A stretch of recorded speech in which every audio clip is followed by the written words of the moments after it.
Aujourd'hui, les Ovalie Unilassal ont la chance d'interviewer la marraine de la 29e édition, Marie-Alice Yaé. Alors bonjour Marie-Alice, on est ravis de pouvoir réaliser cet échange avec toi et on remercie le Rugby Club de nous accueillir aujourd'hui. On va commencer par un petit point sur ta carrière professionnelle. Alors tu as commencé ta carrière en 2008 avec le tournoi des 6 Nations, tu es au poste de demi-mêlée à 15. Tu as été en équipe de France de 2008 à 2014, tu as participé à la Coupe du Monde en 2010 et tu as été capitaine de 2011 à 2013. Tu comptes 47 sélections en équipe de France. Et tu es depuis 2014 consultante pour le Top 14 chez Canal+. C'est ça? Exactement. Tu sais peut-être plus de choses que moi sur moi. Je ne connais pas exactement tous les détails de ma carrière. Parce qu'entre sélection France et sélection France-A, il y en a plus. Elles ne sont pas officielles. Okay. Donc, du coup, mais ça fait tout ça. Ok. Alors, pour parler un peu du sport, on aimerait savoir comment est-ce que tu as découvert le rugby? Alors je l'ai découvert au départ sans le pratiquer parce que ma famille est complètement fan de rugby depuis toujours. Mon père était joueur et entraîneur, mes frères jouaient au rugby, l'un même est devenu arbitre depuis peu. Donc voilà, donc je baigne dans cet univers-là depuis toujours. Je l'ai toujours dit, je suis née avec un ballon de rugby dans le berceau plutôt qu'un doudou. Donc du coup je baigne dedans. Après je l'ai converti au féminin, en tout cas plus tardivement, parce que j'étais en sport-études à ce moment-là en athlétisme. Et donc c'est au lycée, plutôt en seconde, qu'une amie m'a emmenée avec elle sur un des entraînements. Et donc c'est à ce moment-là que j'ai un peu tout arrêté ma pratique de l'athlé pour filer sur le rugby, parce que voilà, la pratique m'a plu ce jour-là quand j'ai essayé avec cette amie-là. Ok, du coup tu as fait tes débuts, tu étais au lycée à Dijon, c'est ça? Ouais. Ok, et le rugby, ça t'a paru comme une évidence pour ta carrière professionnelle ou... Alors, j'ai jamais conjugué le sport autrement qu'avec le haut niveau. Okay. Donc dans tous les cas, quand je me lançais dans une pratique, c'était dans une idée d'arriver au plus haut de ce que je pourrais. L'équipe de France, j'y pensais peut-être pas vraiment à ce moment-là. Mais en tout cas, j'ai toujours voulu faire du sport de haut niveau. Donc à ce moment-là, je ne le sais pas forcément. C'est plus c'est Didier Rétière qui est, on va dire, à l'UNSS à ce moment-là, le jour où je vais aller avec cette amie-là découvrir le rugby, plutôt au départ pour la regarder. Et simplement, quand des ballons sont arrivés vers moi, je les ai renvoyés en faisant des passes vrillées. Et c'était étonnant pour une fille de faire des passes vrillées des deux côtés. Donc Didier Rétière m'a demandé comment ça se faisait que je faisais que je réalisais ça. J'ai expliqué que c'était juste pour envoyer les ballons à mes frères, pour m'éviter de me disputer avec eux. Et du coup, j'avais appris à faire des passes vrillées. Voilà. Et c'est comme ça qu'il m'a fait prendre conscience que c'était quelque chose qui était plutôt intéressant chez les filles, parce que c'était pas facile de faire ça, et que je devrais m'intéresser au rugby. Donc suite à ça, il n'y avait pas d'équipe de club qui existait à Dijon à ce moment-là, c'était les universitaires. Donc j'ai fait un petit mot des parents signé de moi-même pour pouvoir avoir l'autorisation d'y aller. C'est comme ça que j'ai découvert le rugby. Et par contre, en un entraînement, ouais, je me suis rendu compte que ça me passionnait, parce que j'ai retrouvé l'esprit d'équipe que je n'avais pas forcément dans l'athlétisme avec ce sport individuel. Et puis surtout, j'avais l'impression que toutes mes compétences physiques pouvaient être réunies en un seul et même sport, plus avec les valeurs et mon caractère qui allaient bien dans ce sport-là. Donc du coup, en un entraînement, j'ai été conquise. Ouais. Ok, et tu viens de parler des valeurs du sport. Est-ce que tu peux me dire ce qui te plaît le plus dans le rugby, ou ce que tu trouves de plus beau dans ce sport collectif? Ce qui m'y a fait venir justement, c'était cette solidarité, cet esprit d'équipe. Moi qui venais d'un sport totalement individuel où je me battais contre moi-même, contre simplement un temps ou une performance et autres, et où que ça aille bien ou que ça aille mal, je le fêtais avec moi-même aussi. Et d'un autre côté aussi, quand j'allais pas bien, j'étais toute seule pour me sortir de ces moments compliqués. Alors que justement en rugby, je retrouvais tout cet esprit d'équipe où je pouvais fêter avec mes coéquipières quand ça allait bien, que je pouvais me consoler quand ça allait mal. Donc j'aimais cette solidarité qu'on avait ensemble, de vouloir se battre ensemble pour un seul et même objectif. C'était ça vraiment qui ressortait, et j'avais besoin certainement à ce moment-là. Et après, c'était dans le rugby, le fait de devoir souffrir parfois pour devoir atteindre un objectif, entre guillemets, parce que ce soit à travers les plaquages ou les matchs, parfois, ce n'est pas toujours simple. C'est pas toujours simple. Et malgré tout, de se retrouver autour de ces valeurs-là, avec l'équipe adverse aussi, parce que de se battre contre elle pendant 80 minutes, puis en fin de compte, de faire une troisième mi-temps et de bien s'entendre derrière, j'aimais bien ces valeurs-là de combat, de travail aussi évidemment derrière. Et voilà, c'est ce qu'il en est ressorti. Mais moi, c'est vraiment ce côté ce côté que je suis allée chercher, c'était ce côté que je ne connaissais pas et c'était cette solidarité, cet esprit d'équipe, ce travail ensemble, apprendre aussi à travailler ensemble parce que les caractères ne sont pas toujours les mêmes et autres. Voilà, moi, c'est là-dessus l'aventure humaine que ça m'a apporté et c'est ça que je suis allée chercher dans le rugby, entre autres. Ok. Et tu nous as dit que tu avais commencé au lycée. Est-ce que ça a été difficile de lier les cours avec le sport, même après le lycée, ou est-ce que ça a toujours été assez facile pour toi de lier les deux? Dans le rugby, c'était entre guillemets, je vais dire assez simple parce qu'il n'y avait pas d'entraînement, c'était pas ce milieu professionnel ou comme en athlé où j'avais par exemple des horaires aménagés pour pouvoir m'entraîner. Dans le rugby, à ce moment-là, surtout quand je débute, il n'est pas encore suffisamment développé et du coup les entraînements se résument beaucoup le soir. Donc généralement, ça ne m'empêchait pas d'aller en cours, de faire ce que j'avais à faire et ensuite de basculer par exemple sur l'entraînement. Après, quand le niveau a évolué et que j'ai commencé à être en équipe de France et autres, là, ça devient beaucoup plus compliqué parce qu'il y a des entraînements qui sont demandés, parce qu'il y a la fatigue aussi qui fait que des fois, on n'a pas très envie de se lever, soit pour aller à l'entraînement, soit pour aller en cours, on ne va pas se le cacher, soit pour aller travailler. Donc là, c'était un peu plus compliqué, surtout de trouver les aménagements possibles, parce qu'il n'y en avait pas beaucoup quand moi j'ai débuté. Et donc non, c'était pas... c'est là-dessus que d'ailleurs le rugby féminin continue d'évoluer et de travailler énormément parce que toutes ne sont pas encore professionnelles et toutes doivent encore jongler entre le travail, entre les études et autres. Donc non, c'est pas encore le plus simple. Moi, quand j'ai débuté, en tout cas, ça ne m'a pas dérangé parce qu'on s'entraînait que le soir, on était à un niveau totalement amateur. Donc ça ne m'a pas empêché, moi, d'arriver à ce que je voulais. Après, en devenant internationale, là, j'ai dû aménager toute ma vie autour du rugby. Ouais. Tu nous as parlé de l'athlétisme. Est-ce que tu as fait d'autres sports hormis l'athlétisme et le rugby? Alors j'ai fait de la GRS quand j'étais beaucoup plus petite, que je rentrais dans le juste au corps et que ça m'allait bien. Mais non, j'ai arrêté assez rapidement.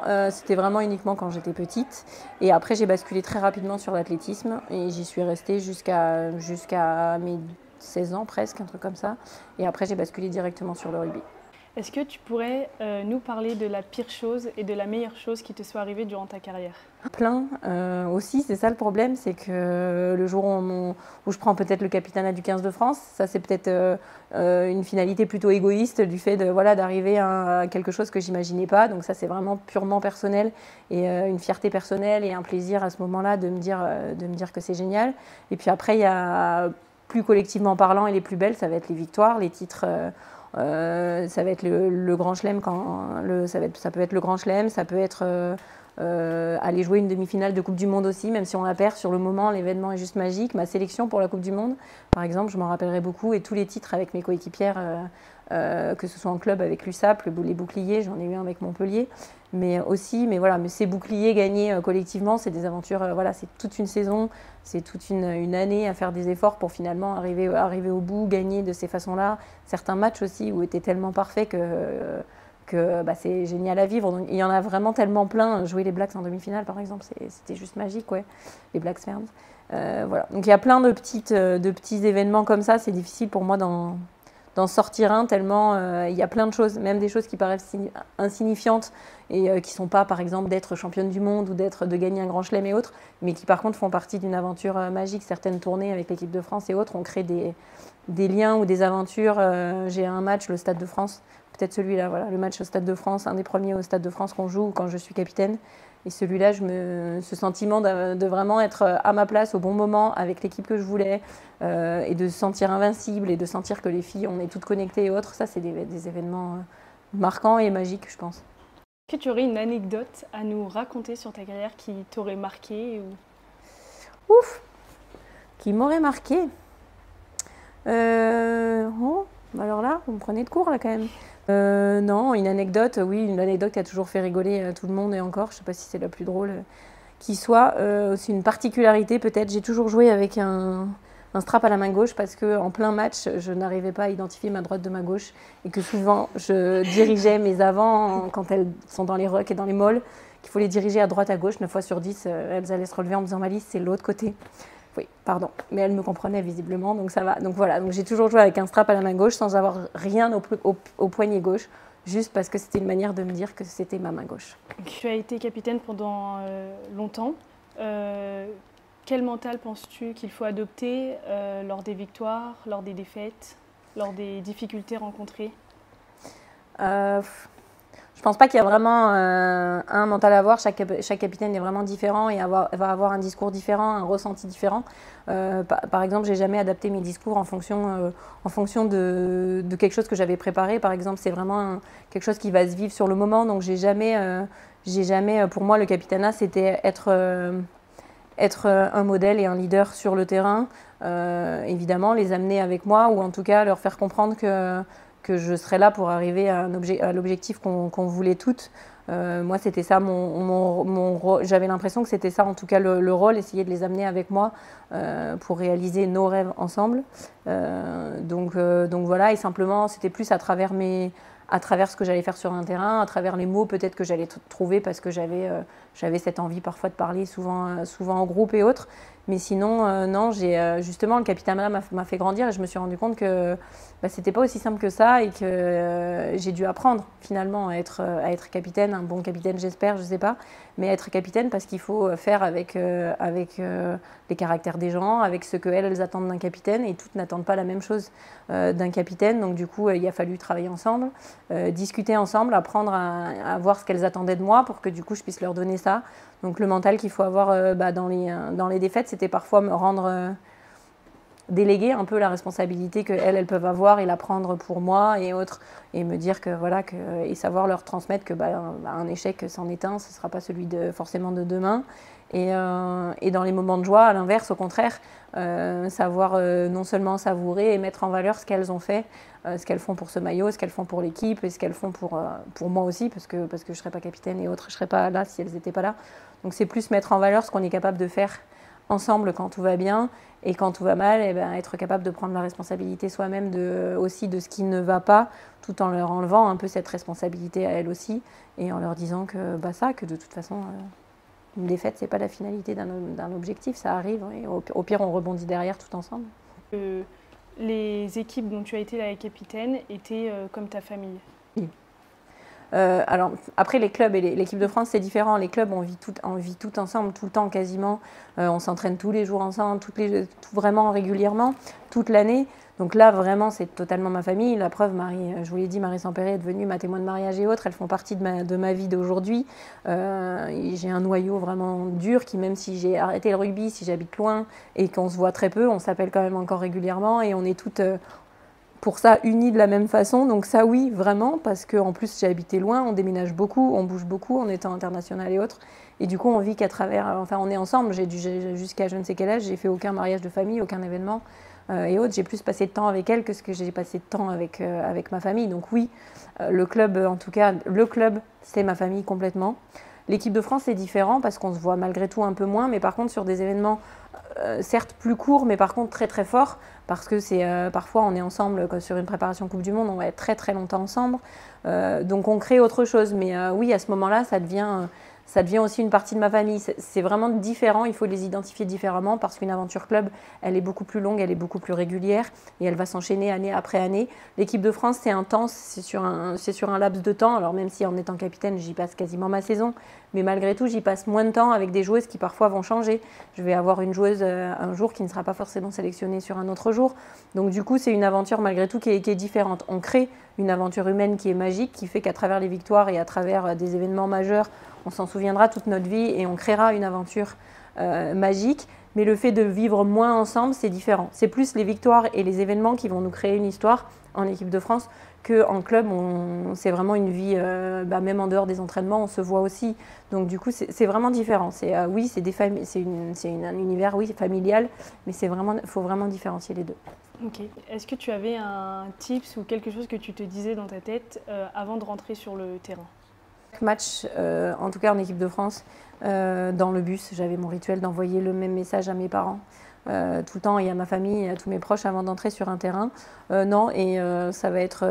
c'était juste que je me disais que c'était juste de me rappeler que j'avais la chance de porter ce maillot-là, et même malgré tout que ça restait qu'un jeu, et que quoi qu'il se passe sur le terrain ou en dehors, mes amis, ma famille ne changeraient... Enfin, je serais toujours là, je savais l'objectif que j'avais, mais c'était une façon aussi de me délester peut-être de la pression et de la responsabilité que j'avais sur les épaules. C'était de me dire que j'étais là pour donner le meilleur de moi-même, pour ce maillot que j'aimais tant, et pour simplement continuer à pratiquer ma passion, mais en me disant que quoi qu'il arrive, quoi qu'il se passe sur un terrain, Ma vie ne changerait pas pour autant, je resterais la même avec ma famille, mes amis et tout le reste. Donc peut-être cela, sinon non, les tips qu'on a, que je vais avoir, ça va être ma playlist et autres qui revenaient régulièrement avant chaque match par exemple. Voilà, mais sinon non, c'était vraiment juste de vivre à fond ce que je faisais. Pour revenir sur tes blessures, tu t'es blessée de nombreuses fois. Est-ce que tu dirais que le rugby est un sport qui blesse? Non, pas plus qu'un autre sport en tout cas. Pas plus que la vie de tous les jours aussi. N'importe qui peut tomber dans la rue et se faire une entorse à la cheville. Il n'y a pas besoin forcément de jouer au rugby pour le faire. Donc non, c'est pas un sport qui blesse, c'est un sport de combat, ça c'est sûr, il faut y être préparé. Maintenant, il y a des techniques, justement, il y a des techniques de combat dans les sports de combat. Ben, là, au rugby, il y a des techniques de plaquage et autres qui font que non, on ne se blesse pas. D'ailleurs, certaines de mes blessures ne viennent pas forcément d'un plaquage raté ou d'un mal fait ou des choses comme ça. Donc non, c'est un sport. Donc comme dans tous les sports, il y a des blessures à la fois physiques, que ce soit une déchirure et autre. On peut se la faire en courant simplement, en rigolant avec des potes et en allant courir sans échauffement. On va se faire une déchirure de la même façon que je vais le faire en rugby. Enfin, voilà. Donc oui, bien sûr, il y a des risques comme dans tous les sports. Il y a des blessures comme dans tous les sports. Mais ce n'est pas le rugby qui blesse plus qu'un autre sport. Ok. On sait que tu as dû arrêter de jouer suite à une blessure. Et quelle a été ta réaction quand on t'a dit que tu ne pourrais plus jouer au rugby? J'ai été arrêtée de jouer à la suite de nombreuses commotions cérébrales. Certes, cette fois-ci, je les ai subies dans le rugby, parce que sur des chocs, eh ben, évidemment, oui, ça arrive. Maintenant, quand ça s'est arrêté, ça s'est très mal passé, oui, pour moi, parce que tout s'est écroulé, mon univers à moi s'est écroulé, et je me suis rendu compte à travers cette blessure que j'avais l'impression que finalement, j'existais qu'à travers le rugby. Dans mon idée, j'étais tellement passionnée par ce sport-là et par ce que je faisais, et tellement impliquée dans ce que je faisais et dans mes objectifs, que j'imaginais absolument pas que ça s'arrête. Et donc le jour où ça s'arrête, quand c'est pas préparé, on a l'impression simplement d'être dans un véritable cauchemar, ou que voilà, on va se réveiller le lendemain et que tout rentrera dans l'ordre. Donc je l'ai très mal vécu, oui. J'ai fait une dépression suite à ça, parce qu'au départ, j'y croyais pas forcément, parce qu'après, quand j'ai dû l'encaisser, il a fallu que je l'accepte. Et j'ai eu du mal à ça, parce que j'avais l'impression que, comme je le disais, d'exister qu'à travers le rugby, qu'on ne m'aimait qu'à travers le rugby. Voilà, j'avais l'impression que mon mari, par exemple, qui est joueur de rugby professionnel, allait ne pas m'épouser ou arrêter de m'aimer, parce que pour moi, dans l'idée, il avait épousé la joueuse de l'équipe de France, par exemple, que mes parents seraient moins fiers de moi parce que je n'étais plus, pareil, la capitaine. Donc il y a tout ça en fait qui s'est écroulé, et je me suis vraiment rendu compte que j'avais l'impression d'exister qu'à travers ça, que je ne savais faire que ça, et que du coup je ne serais plus rien. Donc quand on commence à penser ça de soi, ça va pas très bien. Puis parce que j'avais pas envie d'arrêter, j'étais tellement heureuse et passionnée de ce que je faisais que je ne voulais pas l'entendre, et que j'en voulais à la terre entière. Donc je suis tombée très bas, j'ai fait une dépression, et puis il a fallu que je me reconstruise grâce à mon entourage, grâce à ma famille qui m'a beaucoup aidée, grâce à moi, j'espère aussi, et aux médecins qui m'ont entourée, de me rendre compte que j'existais justement autrement, que j'étais une femme avant d'être une joueuse de rugby, que du coup, les personnes que les gens aimaient, c'était moi, Marie-Alice, et pas la capitaine de l'équipe de France ou la joueuse de rugby. Quand j'ai compris ça et que j'étais capable de faire autre chose et plein d'autres choses, je me suis reconstruite petit à petit. Ça prend du temps, forcément, parce qu'il y a plein de phases par lesquelles on passe, que ce soit la colère, l'acceptation, la tristesse. Il y a plein de choses comme ça j'ai appris par la suite, qui étaient normales, comme toute, on va dire, dépression. Il faut passer par différents stades et deuil, entre guillemets aussi, parce qu'il fallait que j'accepte de ne plus jouer au rugby. Donc quand je suis passée par tout ça, finalement, ça m'a fait grandir, et puis je me suis rendu compte qu'on pouvait se relever très très bien, et simplement autrement, exister autrement, tout en étant tout autant heureuse que ce que je l'étais sur un terrain. Ok. Tu as surmonté cette épreuve, et aujourd'hui tu es consultante pour le Top 14 chez Canal+. Pourquoi avoir fait ce choix? J'imagine que c'est pour l'amour du sport, mais il doit peut-être avoir d'autres raisons. Ouais. Alors j'ai pas vraiment fait ce choix-là. Il est venu à moi.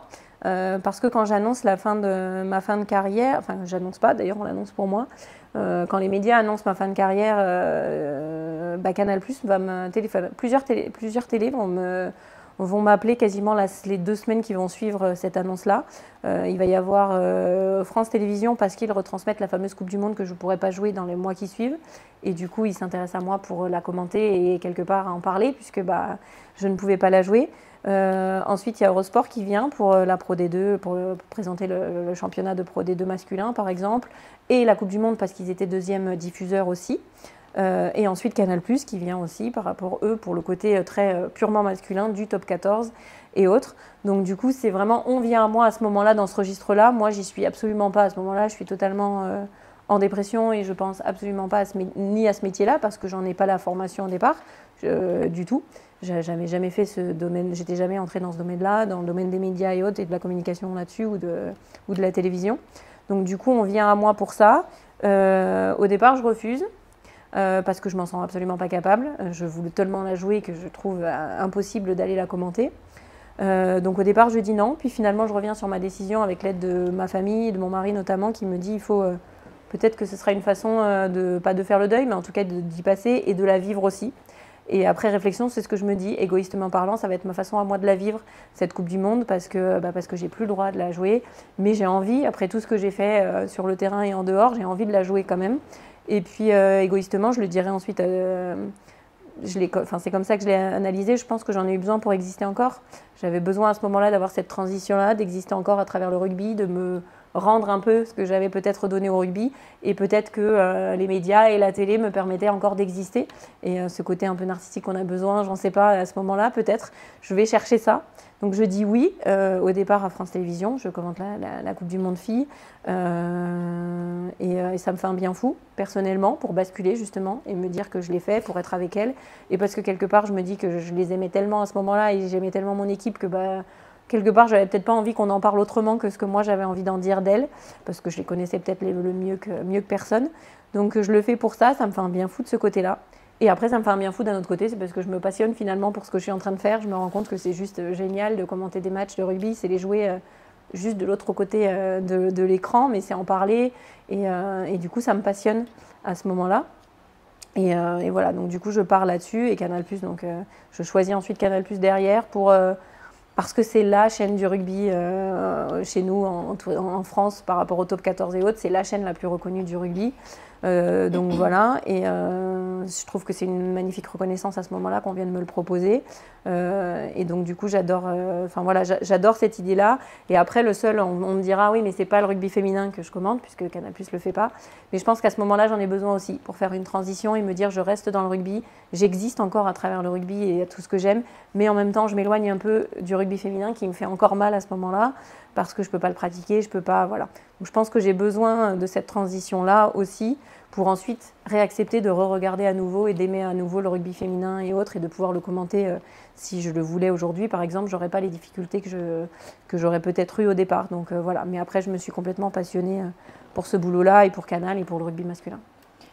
Tu viens beaucoup de parler du rugby féminin. Comment est-ce que tu décrirais l'évolution qu'il y a eu ces 10 dernières années et comment est-ce que tu vois l'évolution dans les 10 prochaines années ? Alors je dirais que c'est une très belle évolution, toujours trop lente forcément à mon goût.